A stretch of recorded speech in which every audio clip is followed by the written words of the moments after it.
Smoke from the factory towers painted the sky black above Drakmore Prime, and 12-year-old Lucy wiped the sweat from her forehead as she crawled through the ventilation shafts beneath Building 7. The metal was hot against her small hands, but she had learned to ignore the pain, just like she ignored the hunger that gnawed at her stomach every day. The other children called her crazy for venturing this deep into the old sections of the industrial complex most humans stayed close to, the living quarters where the dragon overseers could watch them. But Lucy had discovered something weeks ago that made the dangerous journey worth the risk. She dropped down from the shaft into a forgotten storage room filled with broken machinery and dust. The air here tasted different, older somehow, like the stories her mother used to tell about the time before the dragons came. Lucy moved carefully through the debris, her bare feet making no sound on the cold floor. Beyond this room lay the ruins of what had once been a magnificent palace, though Lucy didn't know that. All she knew was that somewhere in those crumbling halls lived a creature so frightening that even the dragons whispered about him with fear in their voices. The mad dragon. They called him the one who had lost his mind. Lucy found him where she always did, curled up like a broken machine in what had once been a grand chamber. The ceiling had collapsed long ago, letting in weak sunlight that revealed the dragon's true condition. His scales, which should have gleamed like polished metal, were dull and cracked. Some had fallen off entirely, leaving patches of scarred flesh beneath. Asheron was enormous even in his weakened state, easily the size of 3 factory buildings, but he moved like an old man with aching bones. His golden eyes, once bright as stars, now seemed clouded with pain and bitterness. When he breathed, the sound was like wind through broken pipes. Lucy had been coming here for 3 weeks now, always carrying the same thing, half of her daily food ration. The bread was usually stale and the water warm, but it was all she had to offer. She placed it carefully on a flat stone about 20 feet from where the dragon rested, then backed, away to what she hoped was a safe distance for the first week. Asheron had ignored her completely. He would lie there with his eyes closed, pretending she didn't exist. The food would disappear sometime during the night, but he never acknowledged her presence during the day. The second week brought anger. Lucy would approach with her small offering, and Asheron would lift his massive head and roar at her. The sound was like thunder trapped in a cave, echoing off the broken walls and making her ears ring. But she noticed something important. He never actually hurt her. The roars were for show, a warning to stay away that he didn't really mean. Now, in the third week, something had changed. Asheron still didn't speak to her, but he watched her approach with those ancient golden eyes. Lucy could see intelligence there, buried under layers of pain and loneliness. She had learned to recognize that look because she saw it in her own reflection sometimes. "I brought you bread again," Lucy said quietly, setting down her offering. "It's from the morning batch, so it's not too hard." Asheron's great head turned toward her, and for a moment she thought he might speak, but instead he just stared at her with an expression she couldn't read. His tail, thick as a tree trunk, twitched once against the rubble. Lucy had never been this close to a dragon before. The ones who ran the factories were smaller, more like large lizards that walked on 2 legs.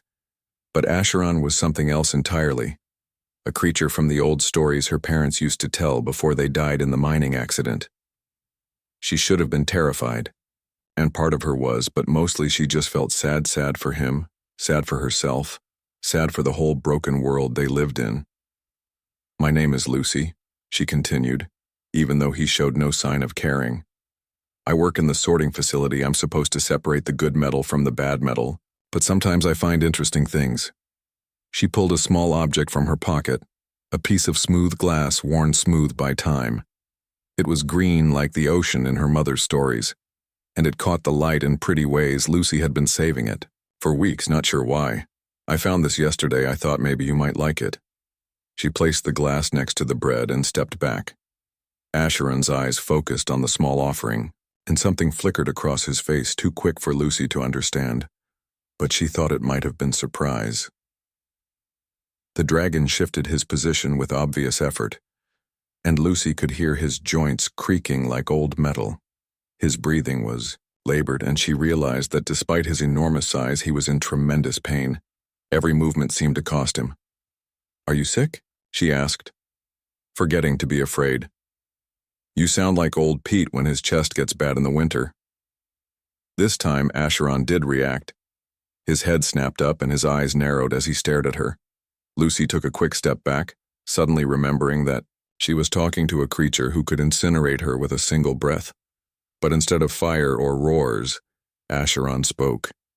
His voice was like rocks grinding together, rusty from disuse. Why do you come here, little human?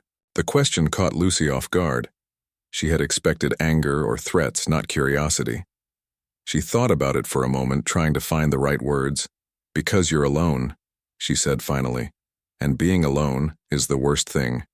Asheron's expression changed again, and this time Lucy was sure she saw surprise. His great head tilted slightly to one side, studying her as if she were some kind of puzzle he couldn't solve. You should fear me, he said. Your kind has good reason to fear my kind. Lucy nodded. I know, but you haven't hurt me, and I don't think you will. You could have already if you wanted to. Perhaps I am simply waiting for the right moment. Maybe, Lucy agreed. But I don't think so. I think you're just tired and hurt and lonely like me. Silence stretched between them, broken only by the distant sound of machinery from the factories. Asheron lowered his head back to the ground, but his eyes remained fixed on. Lucy, what happened to your parents? He asked finally. Mining accident 2 years ago. Lucy tried to keep her voice steady. A tunnel collapsed. They were trying to meet their quota. Asheron's eyes closed, and when he spoke again, his voice was quieter. I am sorry for your loss, child. Death should never come before parent death. The words were strangely formal, but Lucy could hear genuine sadness in them. She moved a little closer, no longer afraid. What happened to you? She asked. Why do you live here alone? Asheron was quiet for so long that Lucy thought he wouldn't answer. When he finally spoke, his voice was full of old pain. I made the mistake of believing that dragons and humans could coexist in peace. He opened his eyes and looked at her. My own kind cast me out for my foolishness. They left me here to die slowly. As a lesson to others, Lucy felt anger rise in her chest.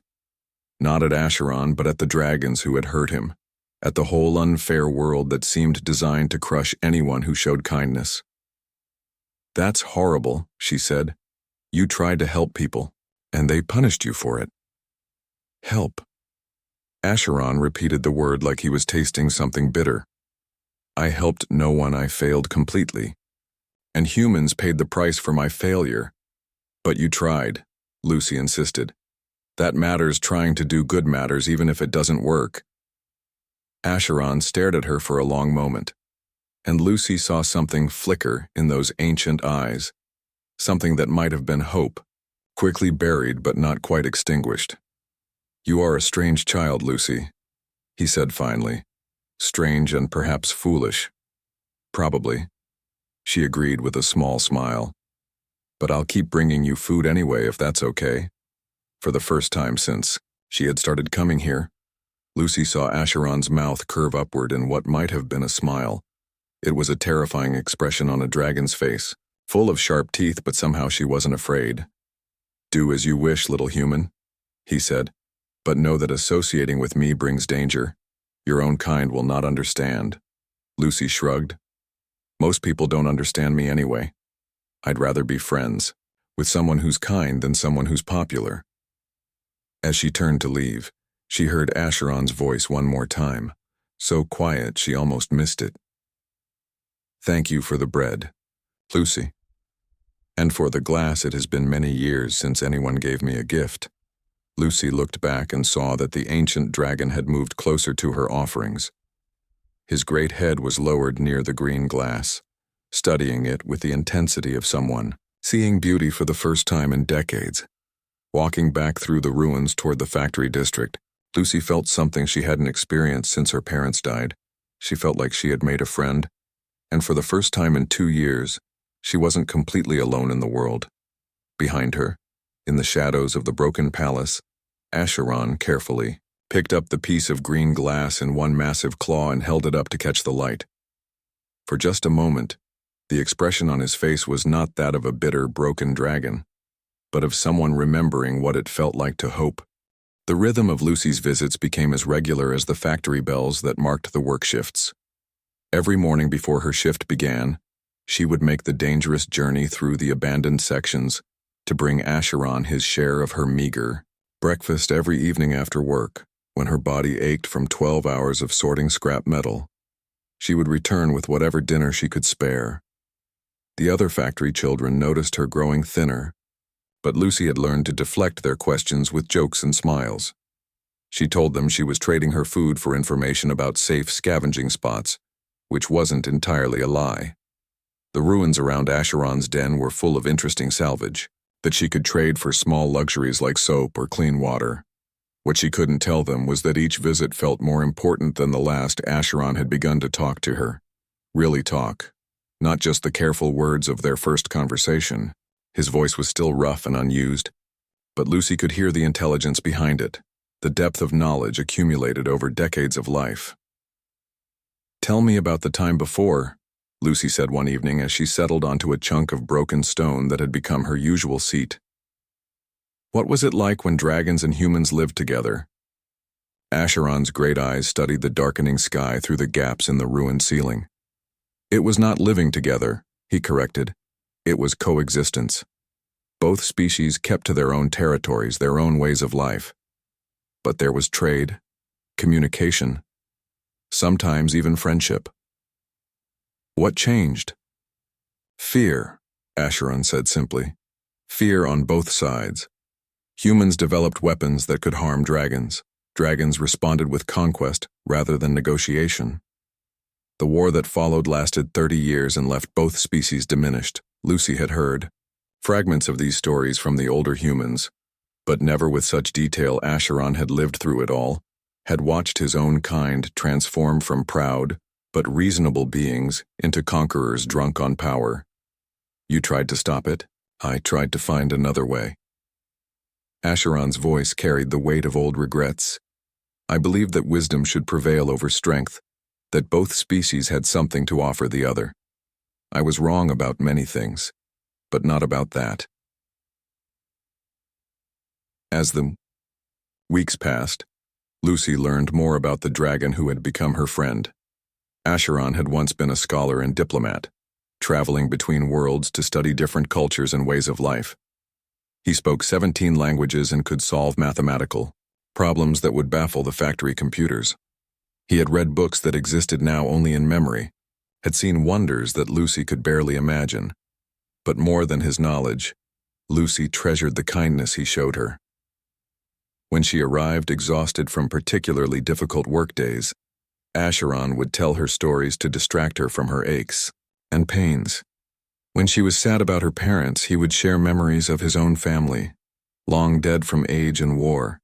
When she was frightened about the future, he would remind her of her own strength and resilience. "You have a gift, little Lucy," he told her one day as she shared her lunch with him. "Not just for kindness, but for seeing truth where others see only surface. Your species needs more individuals like you." Lucy blushed at the praise but also felt a warmth that had nothing to do with embarrassment. For the first time since her parents died, someone believed in her. Someone saw value in who she was, not just what work she could perform. Friendship was not without its challenges. Asheron's health was clearly declining. He moved more slowly each day, and his breathing grew increasingly labored. Lucy began to worry that her friend was dying, but she didn't know how to help. A dragon's medical needs were far beyond anything a human child could provide. The crisis came on a gray morning in late autumn. Lucy arrived at the ruins to find Asheron collapsed on his side, his breathing shallow and irregular. His scales had lost even more of their luster, and when she called his name, he barely lifted his head. "Asheron." Lucy knelt beside his massive form, her small hand touching the warm scales of his neck. "What's wrong? What can I do?" "Nothing, child," he whispered.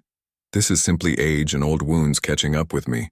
I have lived longer than most of my kind already." But Lucy could see something in his eyes beyond physical pain. There was a deep sadness, a sense of unfinished business that went beyond his own mortality. Tell me, she insisted. Please, I want to help. Asheron was quiet for a long time, then slowly began to speak. There is something I never told you about the war, about my exile. The reason my own kind cast me out was not just for seeking peace, it was for the specific action I took to try to achieve it. He paused, struggling with the memory. When the human resistance was cornered in the crystal caves of Meridian facing annihilation, I did something no dragon had ever done. I used my power to shield them, to help them escape. The lives I saved that day included resistance leaders who would go on to organize the underground networks that still fight today. Lucy felt her breath catch. You saved the resistance? I saved some of them. Asheron's voice was heavy with regret. But in doing so, I confirmed every suspicion my fellow dragons had about my loyalty. They stripped me of my rank, my property, my place in society. They left me with nothing but this broken palace and the knowledge that my actions had prolonged a war that might otherwise have ended sooner. But you did what you thought was right, Lucy protested. You saved innocent people. Did I? Asheron's golden eyes met hers. Or did I simply ensure that more would die on both sides? The resistance leaders I saved went on to launch attacks that killed thousands of dragons. The dragons responded with even greater cruelty toward human civilians. Where does the cycle end, Lucy? Where does responsibility begin and end? Lucy felt the weight of these questions, but also the certainty of her own convictions. It ends with people like you, she said firmly. People who choose compassion over revenge, who refuse to let fear make them cruel. You can't control what others do with the chances you give them, but you can control whether you give those chances at all. Asheron stared at her for a long moment, and Lucy saw something change in his expression. The despair that had clouded his eyes began to clear, replaced by something that looked almost like wonder. How can you be so certain? He asked. You are just a child, and you have seen more cruelty than kindness in your short life. Lucy thought about her answer carefully. Because of you, she said finally. Because you showed me that even someone who has every reason to hate can choose to be kind instead. Every day you could have turned me away or hurt me or used me somehow, but you didn't. You chose to be my friend. Even though it brought you no benefit, that choice matters. It matters more than all the politics and wars and mistakes. Asheron closed his eyes, and when he opened them again, they seemed clearer than Lucy had seen them in weeks. You may be right, little one. But the past cannot be changed, and the future remains uncertain. Then we focus on now. Lucy said practically, right now you're hurt, and I want to help you. Right now we're friends, and that's more important than anything else. What do you need? What would make you feel better? Asheron considered this question with the seriousness he gave to all of Lucy's inquiries. There is medicine, he said slowly, in the Dragon City medical supplies that could ease this pain, and perhaps extend what time I have left, but they are heavily guarded, and no dragon would give them to me willingly. Then I'll get them. Lucy said immediately. Absolutely not. Asheron's voice carried a sharpness that made Lucy step back. The Dragon City is forbidden to humans. The penalty for trespassing is death, and the guards would kill a child as quickly as an adult. You will not risk yourself for me, but Lucy had already made up her mind. The dragon who had become her dearest friend was suffering, and she had the power to help him. The risks didn't matter, not when weighed against Asheron's life and their friendship. That night, as Asheron slept fitfully in his ruined palace, Lucy began to plan. She had spent months learning the layout of the abandoned sections and the patterns of the dragon patrols. She was small enough to fit through spaces that would stop an adult, quick enough to avoid detection if she was careful.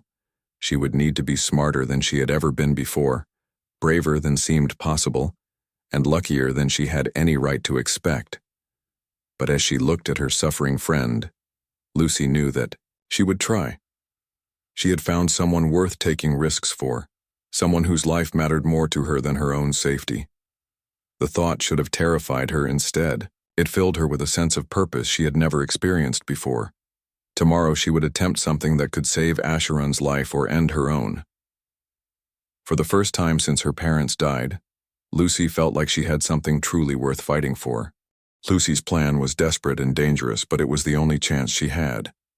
The Dragon City lay 3 miles from the factory district, connected by a series of transport tubes that carried supplies and personnel between the different sectors. She had studied the maintenance schedules and guard rotations for days, looking for any gap she could exploit. The opportunity came during the shift change at dawn. When the night guards were tired and the day guards were still settling into their routines, Lucy slipped into a supply tube carrying fresh water to the Dragon administrative buildings. The tube was barely wide enough for her small body, and the journey through the pressurized system left her dizzy and gasping. She emerged in a storage facility that hummed with the sound of filtration equipment and climate control. The Dragon City was unlike anything Lucy had ever seen. The buildings rose. Like crystals from the ground, their surfaces smooth and gleaming. The air itself seemed cleaner here, free from the smoke and grime that choked the human districts. Lucy had memorized the location of the medical facility from overheard conversations among the Dragon supervisors. It was housed in a tower at the center of the city, marked by the symbol of a healing flame. Moving through the perfectly maintained streets, she felt like an intruder in a world that had never been meant for her kind. The medical facility was a marvel of Dragon technology, its walls lined with substances that glowed softly and provided their own light. Lucy found the storage area without too much difficulty. The Dragon's confidence in their security had made them careless about internal locks and barriers. The medicines she needed were clearly labeled. Though the Dragon script was difficult for her to read, she selected several vials of what appeared to be pain relievers and healing accelerators, stuffing them into the small pack she had brought. The vials were warm to the touch and seemed to pulse with their own energy. That was when she heard the voices approaching. "Check the inventory again." A deep voice rumbled in the Dragon language. Lucy understood enough to know they were coming her way. She looked around desperately for an escape route, but the storage room had only one entrance. There was a ventilation grate near the ceiling, but it was too high for her to reach without making noise. Lucy pressed herself against the wall and tried to make herself as small as possible. The Dragon who entered the storage room was smaller than Asheron, but still massive by human standards. His scales were a brilliant blue-green, polished to perfection, and his movements spoke of health and vigor. Lucy held her breath as he moved through the room, checking supplies and making notes on a glowing tablet. For a moment she thought she might escape detection. Then her foot shifted slightly on the smooth floor, producing a tiny scraping sound. The Dragon's head snapped around immediately, and his golden eyes focused on her hiding spot, human. The word came out as a snarl of surprise and anger. "How did you get in here?" "Guards, guards, we have an intruder." Lucy ran. She burst from the storage room and sprinted down the corridor, the stolen medicine bouncing in her pack. The Dragon behind her was too large to follow quickly through the narrow hallways, but his roars had alerted others. Lucy could hear the sound of pursuit growing louder behind her. She reached the main atrium of the medical facility, just as 3 more dragons converged on her location. These were guards, armored and armed, their expressions showing the kind of cold professionalism that meant they would kill her without hesitation. "Stop," commanded the largest of them. "Human child, you are in violation of territorial laws. The penalty is immediate execution." Lucy backed toward the exit, but more guards were streaming in from outside. She was trapped, surrounded by beings who could incinerate her with a thought. The medicine in her pack seemed to weigh 1,000 pounds, a reminder of why she had taken this desperate risk. "I just wanted medicine," she said, surprised by how steady her own voice sounded. "My friend is sick, he's dying." "Your friend?" The guard captain's voice dripped with contempt. "Humans have no friends among dragonkind. Surrender the stolen items and accept your punishment with dignity." "No." Lucy's voice grew stronger. "I won't let him die. Not when I can help him." The guards exchanged glances, clearly puzzled by her defiance. Most humans captured in the Dragon City begged for mercy or tried to bargain for their lives. Lucy was doing neither. She stood straight and met their eyes, radiating a determination that seemed to surprise them. "Who is this friend you speak of, asked the captain. What dragon would associate with human vermin? Asheron, Lucy said proudly. His name is Asheron, and he's worth 100 of you. The reaction was immediate and explosive. Every dragon in the room reared back as if struck, their expressions shifting from contempt to shock to something that looked almost like fear. The captain's eyes widened until Lucy could see white around the golden irises. Asheron the exile lives? He whispered. This is impossible. He was banished to die in the ruins decades ago. He's not dead, Lucy said. He's my friend, and I'm going to save him. Before any of the guards could react, a new voice cut through the tension like a blade. What is this disturbance? The dragons immediately dropped to submissive postures as a new figure entered the atrium. This dragon was enormous even by their standards, his scales black as midnight and his eyes like burning coals. The air around him seemed to shimmer with heat, and when he moved, Lucy could feel the power radiating from him like pressure against her skin. Lord Varric, the captain said without lifting his head.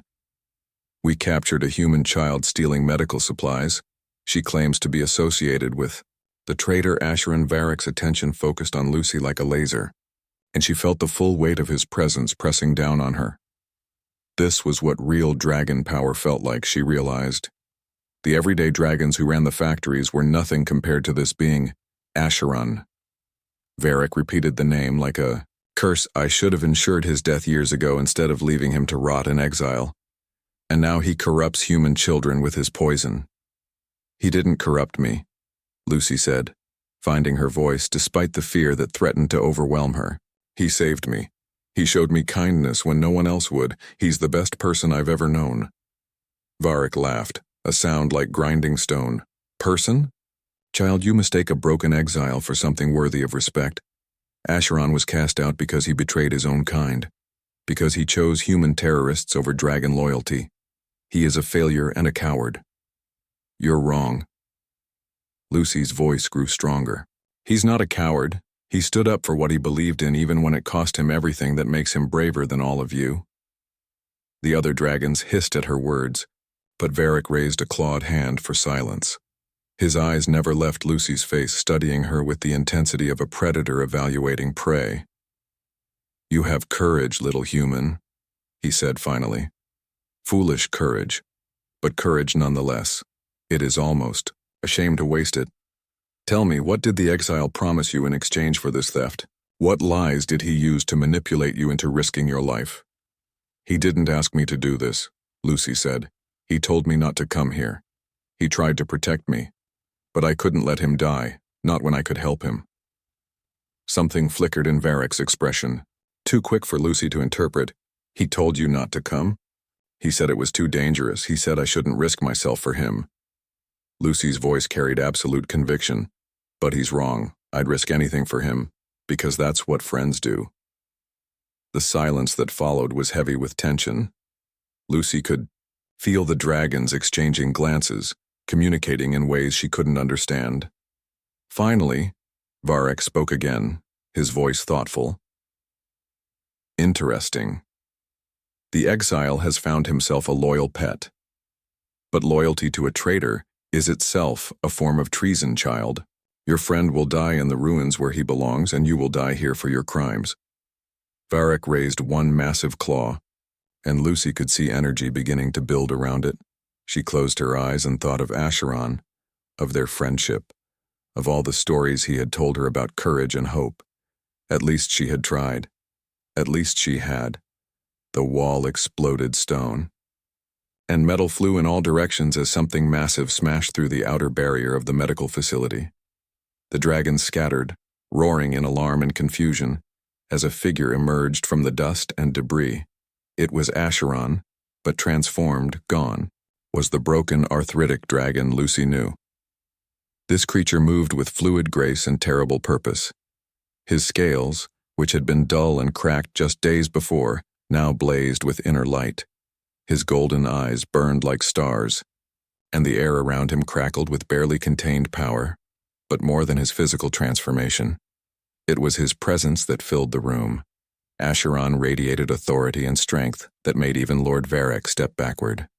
The ancient dragon, had awakened something that had been sleeping for decades, and the result was magnificent and terrifying. "Release the child," Asheron said, his voice carrying harmonics that made the building itself seem to vibrate. Varric recovered his composure, quickly, though Lucy could see the shock still written on his features. "Asheron. So the exile yet lives and reveals powers he claimed to have lost. How convenient." "I lost nothing, Varric," Asheron replied. "I simply chose not to use what I possessed. But you have threatened someone under my protection, and that changes everything." The two dragons faced each other across the ruined atrium, power crackling between them. The other dragons had fled or pressed themselves against the walls, recognizing that they were witnessing something beyond their ability to influence. "Your protection?" Varric laughed, but there was less confidence in the sound than before. "You protect nothing. Exile. You are a relic, a failure who chose humans over his own kind." "I choose compassion over conquest," Asheron said. "I choose wisdom over war. I choose the future over the past. And I choose to protect those who show me kindness regardless of their species." His eyes found Lucy, and she saw something in them that made her heart soar. Relief, yes, but also pride. Asheron was proud of her, proud of what she had tried to do. "Lucy," he said gently, "are you hurt?" "I'm okay," she managed to say. "I got the medicine for you." "Brave child. You should not have risked yourself, but I understand why you did." Asheron's attention returned to Varric.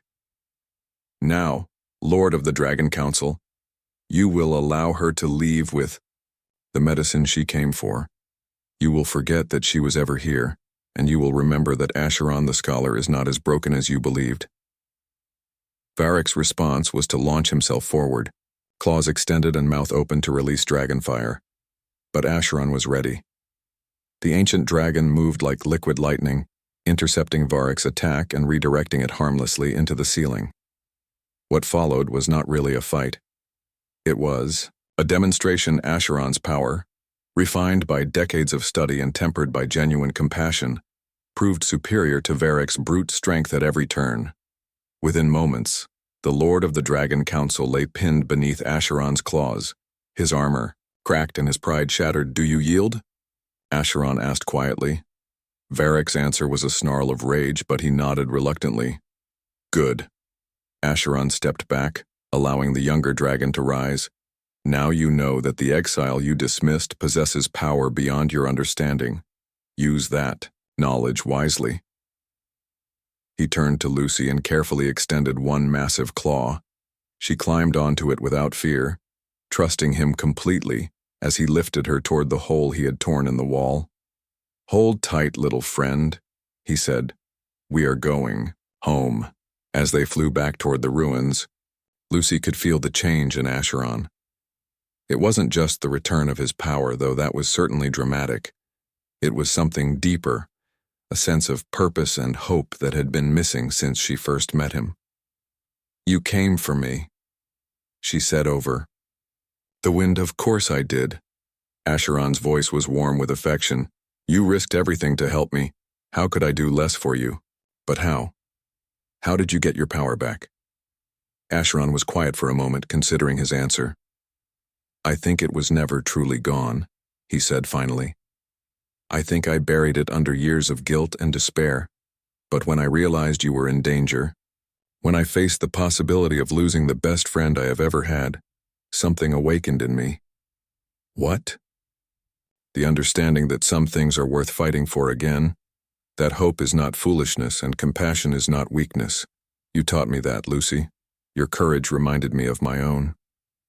As they settled back in the ruined palace, Lucy carefully unpacked the stolen medicine. Asheron accepted it gratefully, but she could see that he no longer needed it as desperately.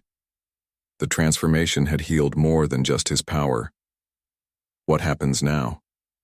she asked. Asheron's golden eyes gleamed with something that might have been anticipation. "Now, little friend, we begin to change the world. The dragons believe they have seen the last of Asheron the Scholar. They are about to learn how wrong they are. Lucy smiled, feeling an excitement building in her chest. She had set out to save her friend and somehow managed to awaken something far greater. The broken dragon was broken no more, and together they would face whatever came next. News traveled fast through the underground networks that connected human settlements across 3 star systems. Within days of Asheron's dramatic rescue of Lucy, whispered stories began spreading through factory dormitories, mining camps, and agricultural collectives everywhere. The tale grew with each telling. A human child had befriended an ancient dragon, and that dragon had awakened to defend her. Lucy found herself at the center of attention. She had never wanted fellow workers who had barely noticed her before, now approached with questions and requests. Some wanted to know if the stories were true. Others begged her to ask Asheron for help with their own problems. A few accused her of collaborating with the enemy and making life harder for everyone. "They don't understand," Lucy told Asheron during one of their evening conversations. "They think you're just another dragon who might turn on humans at any moment." Asheron considered this while carefully examining a piece of machinery Lucy had found in the ruins. His restored health had brought back his curiosity about how things worked, and he spent hours studying the remnants of human technology scattered throughout the palace. "Fear makes people suspicious of hope," he said finally. "Your kind has suffered under dragon rule for 3 generations. They have learned that trusting the wrong being can mean death. I do not blame them for their caution." But even as some humans remained skeptical, others began to take notice of what was happening on Drakmor Prime resistance cells that had operated in secret for decades, started sending coded messages, asking if the rumors were true. Could there really be a dragon who fought for human freedom rather than against it? The answer came when Asheron decided to take direct action. The first target was a supply convoy carrying rare metals from the Drakmor mines to dragon military installations. The convoy was heavily guarded and followed a route designed to prevent human interference. Asheron attacked it not with fire and fury, but with surgical precision that left the guards unconscious and the cargo scattered across 3 different hidden locations where human scavengers could find it. The second target was a communication relay that coordinated dragon patrols across the sector. Asheron destroyed it so completely that repair crews couldn't even determine what kind of weapon had been used. The result was a week of confusion during which several successful human escapes took place from work camps on distant moons. By the third attack, the dragons realized they were dealing with something unprecedented. Not random violence or desperate sabotage, but calculated warfare conducted by someone who understood their systems better than they understood them themselves. Lord Varric called an emergency session of the Dragon Council in the crystal spire that served as their capital building. Representatives from 12 worlds gathered to discuss what they were calling the Asheron problem. Lucy watched the meeting from a distance, using an old surveillance system that Asheron had shown her how to access. "The exile has become more dangerous than we anticipated," Varric admitted to the assembled council. "His knowledge of our infrastructure, combined with his restored power, makes him capable of significant damage." "Then we eliminate him," growled Commander Thale, whose forces had been embarrassed by Asheron's precision strikes. "Send the full fleet to Drakmor Prime and reduce those ruins to ash. And confirm to every human in the galaxy that we fear a single dragon who chose their side." Varric shook his massive head. "The psychological impact would be devastating. Our rule depends on the belief that resistance is futile. If we deploy overwhelming force against one exile, we announce that resistance is not only possible but effective." Lucy felt a chill as she listened to their cold calculations. These beings discussed the fate of entire worlds. The way her supervisors talked about production quotas. Human lives meant nothing to them except as sources of labor and examples for others. But something else was happening in the Dragon Council chambers. Something the dragons themselves didn't seem to notice. Several of the younger council members exchanged meaningful glances when they thought their elders weren't watching. Their expressions suggested doubt, uncertainty about the path their species had chosen. Asheron had noticed it too. "Change is coming," he told Lucy after she reported what she had seen. "The dragons are not as united as they pretend. Some of them question whether conquest and oppression are really the best path forward." "How can you tell?" "Because I was once one of them. Asheron's voice carried the weight of personal experience. I remember the debates, the arguments that raged before the war began. There were always dragons who believed in cooperation rather than domination. The war silenced them, but it did not eliminate them entirely. As if to prove his point, unexpected help arrived the following week. Lucy was working her usual shift in the sorting facility when the factory alarm began blaring. Everyone froze, expecting another raid or inspection. Instead, they heard an announcement that made no sense. All human workers were to report to the main assembly area for what was called a policy adjustment meeting.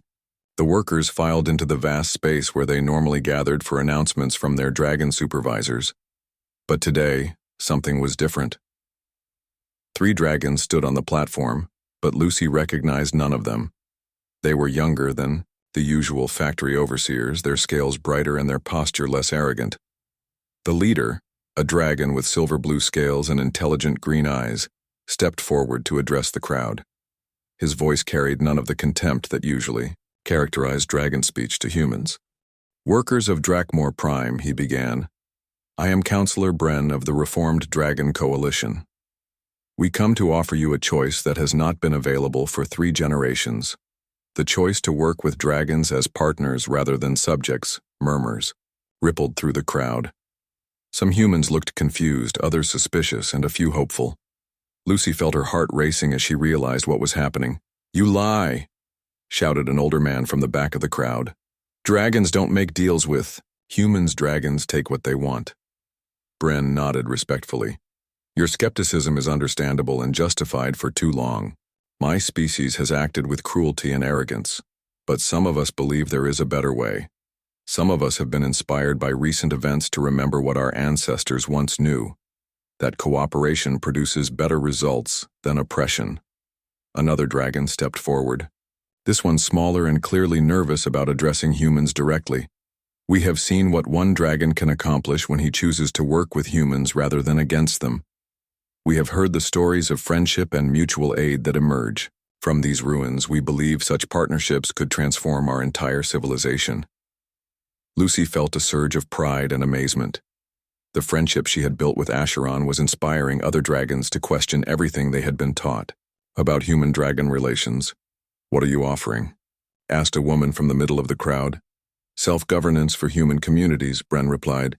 "Shared technology and resources, fair compensation for labor, the right to maintain your own culture and traditions. Most importantly, the right to say no to any arrangement that does not serve your interests." The crowd erupted in arguments and discussions. Some humans were eager to accept any offer that might improve their lives. Others insisted it was a trap designed to identify resistance, sympathizers. Still others demanded to know what the dragons expected in return. "We ask only for the same things we offer," Bren said when the noise died down. "Cooperation when it benefits both parties, respect for our cultures and traditions, fair compensation for our contributions to joint projects, the right to maintain our own communities while building bridges between our species." Lucy found herself standing up before she realized she was going to speak. "What about Asheron?" she called out. "What happens to him in your new arrangement?" Bren's expression grew serious. "Asheron the scholar is welcome to join our coalition if he chooses. His knowledge and experience would be invaluable in building the future we envision. But the choice will be his to make. We will not demand loyalty or punish those who prefer independence." After the meeting, Lucy ran through the ruins faster than she had ever moved before. She found Asheron in his favorite spot, a balcony that overlooked the old palace gardens, studying star charts that he had somehow obtained. "Did you know?" she demanded breathlessly. "Did you know that other dragons were planning this?" Asheron looked up from his charts with an expression that might have been a smile. "I suspected," he admitted. "The young always question the ways of their elders. Eventually, some of them act on those questions. I may have provided a convenient example of how things could be different. So what do we do now?" "We choose," Asheron said simply. "You must decide whether you trust these reformed dragons enough to work with them. I must decide whether I believe their intentions are genuine and their commitment lasting." Lucy sat down next to her enormous friend and looked out over the ruins that had become their home. What do you think they really want?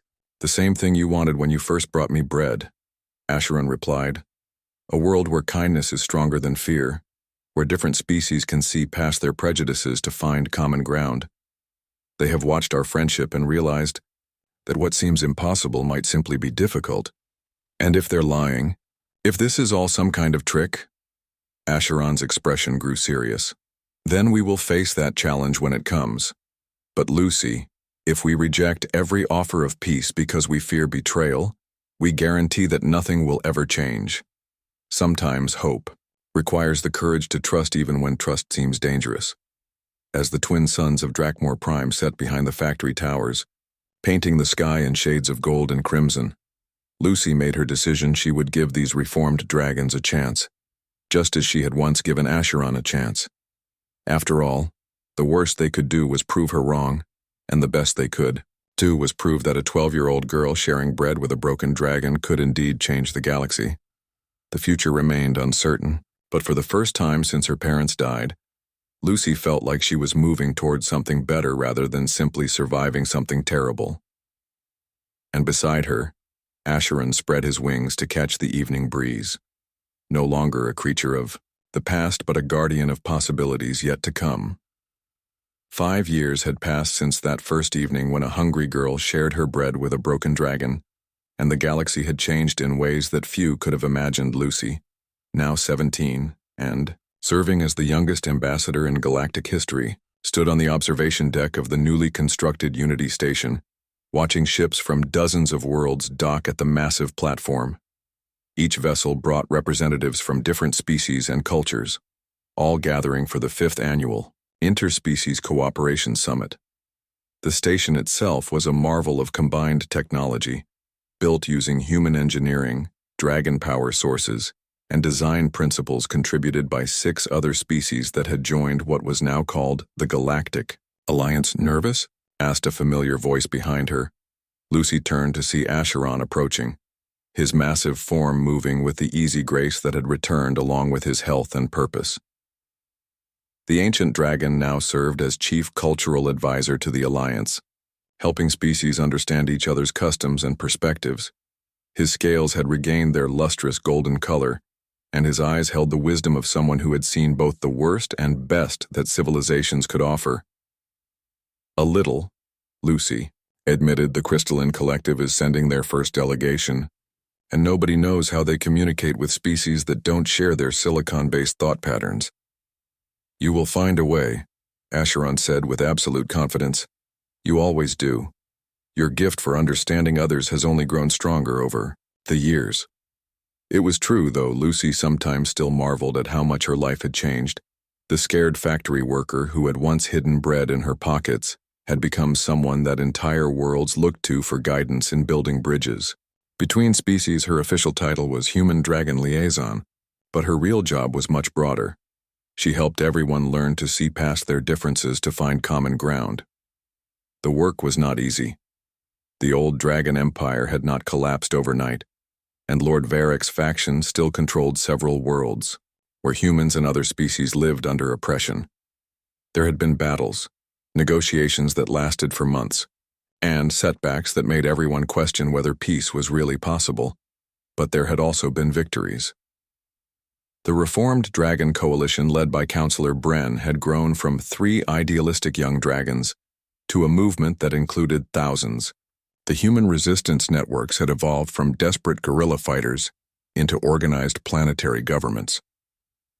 The most surprising development had been the emergence of mixed communities where humans and dragons lived and worked together as equals. Lucy's favorite success story was New Harmony, a farming world where dragonfire was used to clear fields while human engineering created irrigation systems that neither species could have built alone. The planet now produced food for 12 star systems and served as a model for cooperative development. The crystalline delegation is arriving, announced Captain Morris from the station's communications center. They're requesting permission to come aboard. Lucy took a deep breath and activated her translation device, hoping it would be able to handle a form of communication based on harmonic resonance rather than spoken words. Grant permission and escort them to conference room 7. She replied, I'll meet them there. As she walked through the corridors of Unity Station, Lucy passed representatives from dozens of species working together on projects that would have been impossible just a few years ago. A team of human scientists collaborated with dragon scholars on a new form of faster-than-light travel. A group of insectoid engineers worked alongside mammalian architects to design habitats suitable for multiple species. The air hummed with a dozen different languages, and the excited energy of beings who were building something unprecedented.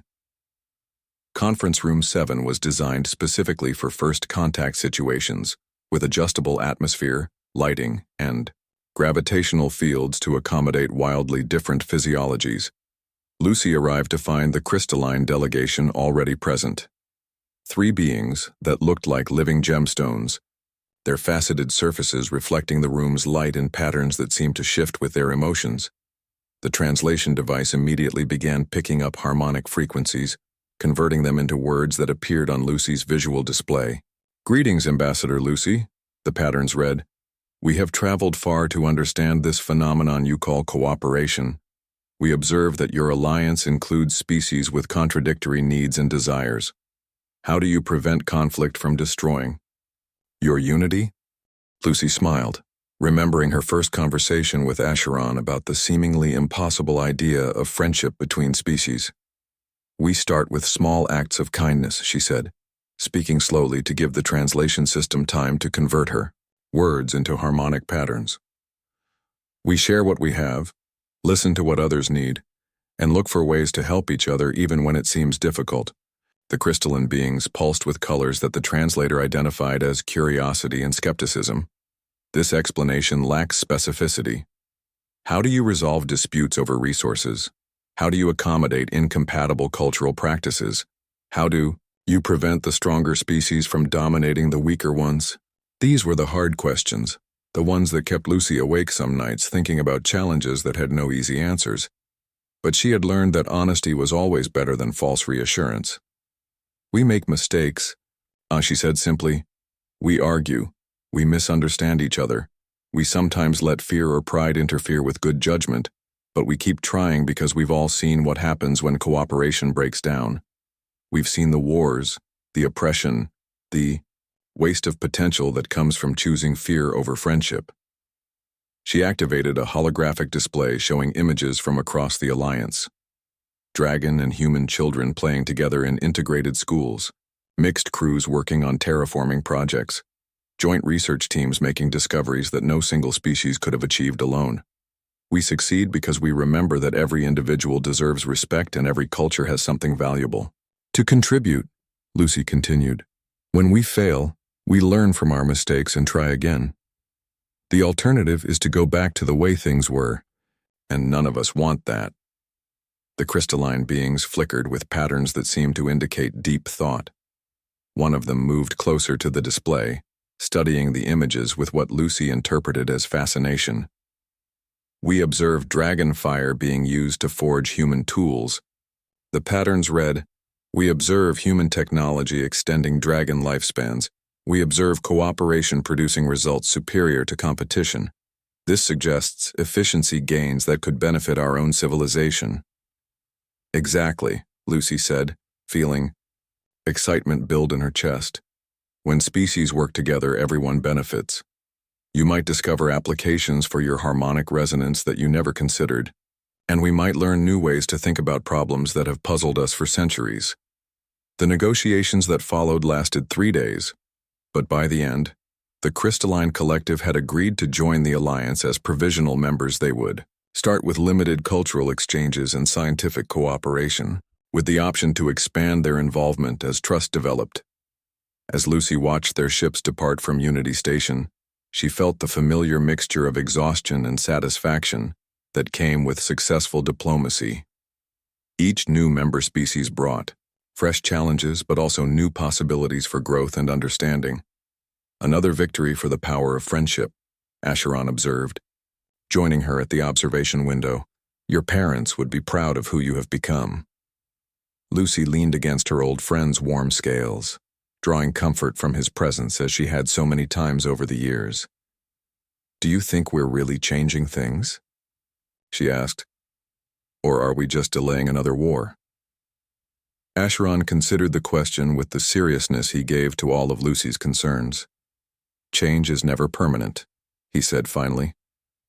Each generation must choose whether to build bridges or walls, whether to see strangers as threats or opportunities. But we have given them examples to follow, proof that cooperation is possible. You have given them hope. We gave them hope, Lucy corrected. This all started because you chose to be kind to a scared little girl instead of driving her away. And you chose to share your bread with a creature who had every reason to be your enemy, Asheron replied. Kindness creates more kindness, Lucy. That is the most important thing we have learned. As if to prove his point, a message arrived from New Harmony reporting that their latest harvest had exceeded all projections. The combined techniques of human agriculture and dragon environmental control had produced not just enough food for their own population, but surplus to help 3 neighboring worlds that were struggling with climate disasters. Another message came from the Outer Rim territories, where a mixed fleet of human and dragon ships had successfully negotiated the peaceful surrender of one of Varek's remaining strongholds. The old lord of the Dragon Council was running out of worlds willing to support his vision of species supremacy. But the message that meant the most to Lucy came from a small mining colony on the edge of Alliance Space. A group of refugee children, both human and dragon, had sent a drawing they had made together. It showed figures from different species holding hands around what was clearly meant to be Unity Station, with the words, "Thank you for teaching us that being different is okay." Written in 3 different languages, Lucy carefully preserved the drawing in her personal files, adding it to a collection that included thousands of similar messages from across the galaxy. Each one represented lives touched by the simple idea that friendship could cross any boundary. That evening, as Unity Station settled into its night cycle, Lucy and Asheron sat together in the observation lounge watching the stars. The view never got old, partly because it was beautiful, but mostly because it reminded them of how vast the universe was and how many possibilities lay waiting to be discovered. What do you think happens next? Lucy asked. Whatever we choose to make happen, Asheron replied. The future is not predetermined, Lucy. It is created by the choices we make, the kindness we show, the bridges we build. Today we made the galaxy a little bit smaller and a little bit friendlier. Tomorrow we will do it again. Lucy nodded, feeling the weight of responsibility and the lightness of hope in equal measure. She was no longer the frightened child who had shared bread with a broken dragon, but she carried that child's belief that simple acts of compassion could change the world. And as the stars wheeled overhead in their ancient patterns, the woman who had once been that little girl began planning how to reach out to the next species, the next individual, the next opportunity to prove that kindness was stronger than fear. The dragon beside her rumbled with contentment, his golden eyes reflecting the starlight as he dreamed of all the friendships yet to be made. In the end, that was how the galaxy changed, not through grand gestures or dramatic battles, but through one small act of kindness that grew into something magnificent. Because Lucy had offered food to a miserable old dragon, and he had chosen to accept not just her bread, but her friendship. And that choice, made in the ruins of a broken palace by a girl and a dragon who had both lost everything, had indeed left everyone speechless with wonder at what was possible when beings chose love over fear, hope over despair, and friendship over everything else. The universe was vast and full of challenges, but it was also full of opportunities for connection and growth. And as long as there were individuals willing to take the first step, willing to offer bread to strangers, willing to believe that differences could be strengths rather than barriers, the future would be bright with possibilities. The little girl and the ancient dragon had started something beautiful, and it would continue long after they were gone, carried forward by every being who chose kindness over cruelty, understanding over ignorance, and hope over despair. That was their legacy, and it was enough.